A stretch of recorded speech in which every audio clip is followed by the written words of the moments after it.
En février dernier, je suis partie pour un voyage, un petit week-end à Deauville avec mon mari.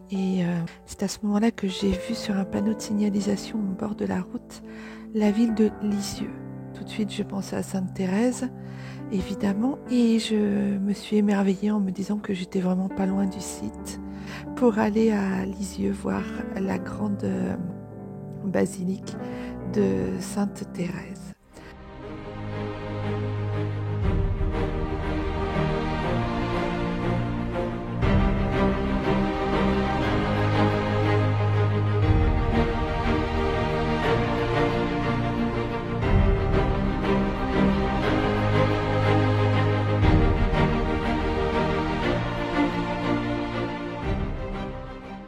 Je marchais tête baissée, enfin je regardais l'édifice, mais comme il pleuvait beaucoup, il y avait du vent, j'étais emmitouflée dans ma capuche.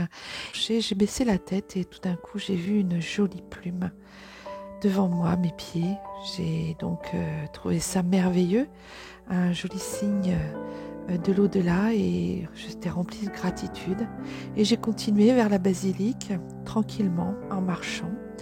Je me suis donc mise à monter les marches de la basilique, et dans le coin d'une petite marche, j'ai vu en fait une autre plume. Il pleuvait, il faisait froid, il y avait du vent, il n'y avait aucun oiseau dans les alentours, mais il y avait ces deux plumes, et j'ai été tellement émue et remplie de gratitude que je me suis dit, voilà, les signes de l'au-delà arrivent quand vraiment ils nous touchent au plus profondément et dans des moments et des endroits bien particuliers.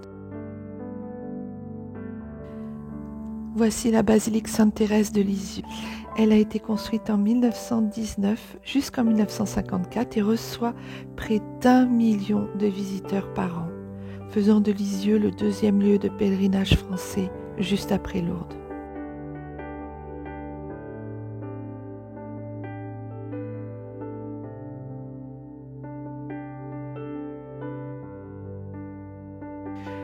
J'ai été marquée par la grandeur, la puissance de ce lieu, de cet endroit qui a été pour moi très très fort, très impressionnant.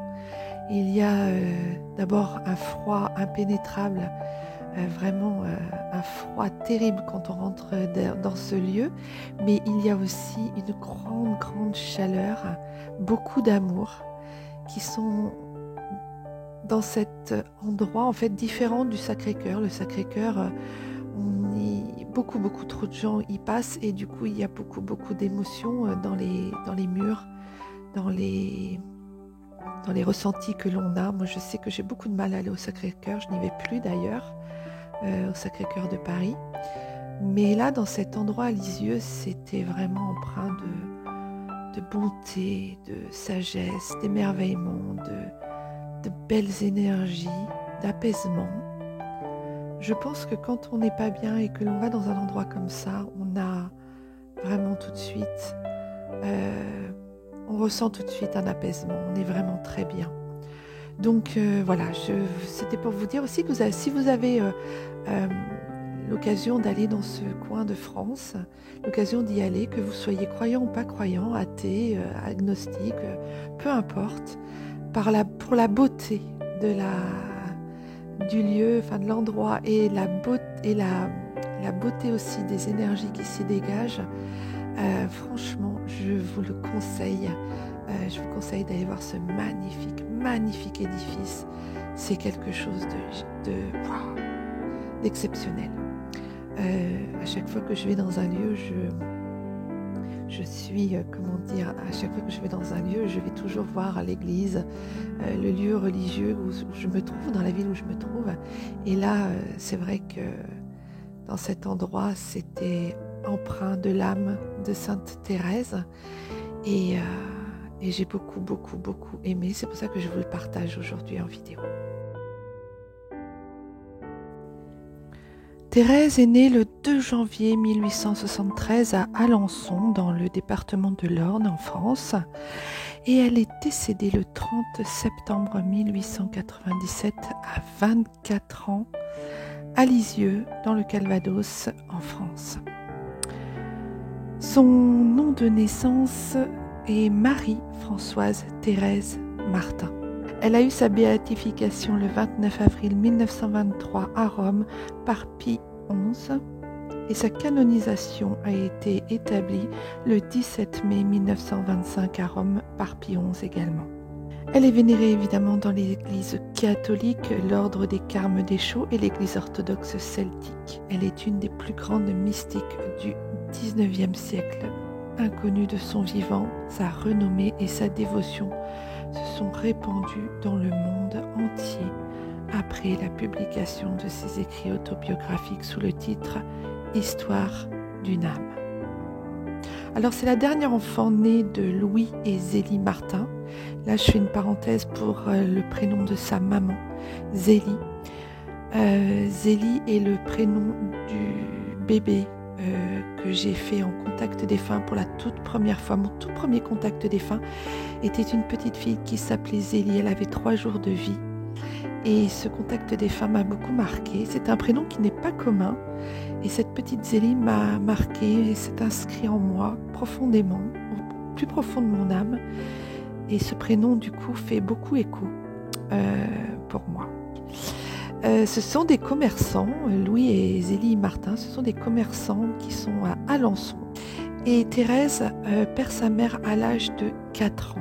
Sa famille s'installe alors à Lisieux, au Buissonnet. Elle grandit dans un milieu très fervent, évidemment, entourée de ses 4 sœurs aînées. Alors elle ressent évidemment un appel à la vie religieuse dès très jeune âge. Elle entre à son tour au Carmel à l'âge de 15 ans, après être allée en pèlerinage à Rome avec sa famille pour demander au pape Léon XIII une dispense en raison évidemment de son jeune âge. Après 9 années de vie religieuse, elle meurt de la tuberculose. Le 30 septembre 1897, elle a alors 24 ans. Alors dans les 2 dernières années de sa vie, Thérèse de l'Enfant Jésus écrit à la demande de ses supérieurs le récit de son parcours spirituel depuis son enfance. La publication posthume de ses manuscrits sous le titre « Histoire d'une âme » rencontre un immense succès en France et à l'étranger. Sa dévotion et sa réputation de sainteté se diffusent rapidement au début du XXe siècle, y compris parmi les poilus pendant la Première Guerre mondiale.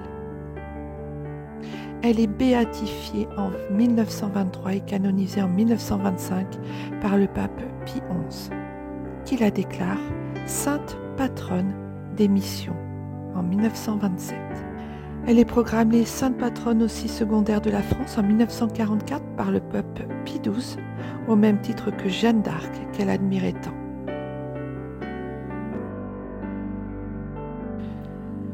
Alors Thérèse, avec sa spiritualité de la petite voix de l'enfance spirituelle, a inspiré de nombreux croyants dans le monde.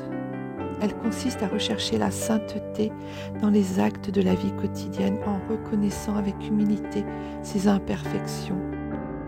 Dans ses écrits, en fait, elle met l'amour au centre de la vie chrétienne. Plusieurs thèmes de sa pensée spirituelle seront mis en avant par le Concile Vatican II.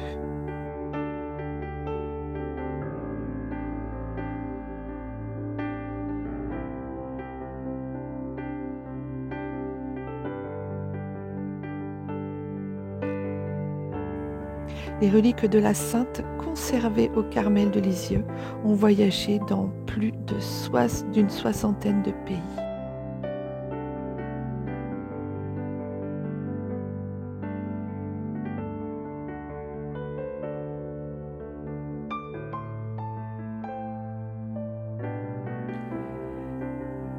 Thérèse est une sainte qui me touche particulièrement par ses messages, ses textes d'amour, de bonté, de bienveillance envers les humains, envers les gens qui l'entourent et envers Jésus et Dieu.